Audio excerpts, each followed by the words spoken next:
अब खुब रहर लाग्थ्यो बैकुण्ठ ताल जाने।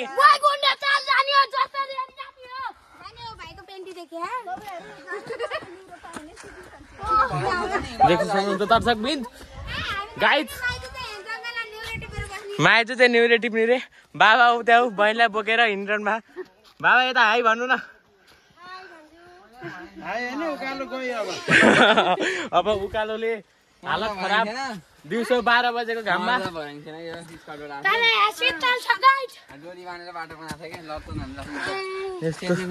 जङ्गल। हजुर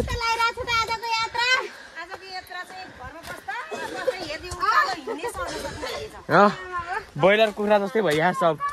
यहाँ हाम्रो आमा त अहिले छचकै बस्नुहुन्छ। एकछिनमा मलाई थाहा। यहाँ मामु र माइजू लड्ने अवस्था देखिसके। चप्पल खोलेर कुद्नु पर्ला जस्तो हो कि बिना चाहिँ चप्पल खोलेर कुद्नु पर्ला जस्तो। यस्तो जङ्गल जङ्गलको बिचमा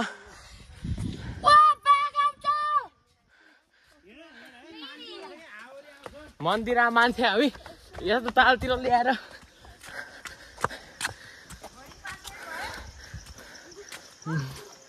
देख्न सक्नुहुन्छ। यस्तो छ। यस्तो पाराले त आधी घन्टा लाग्छ।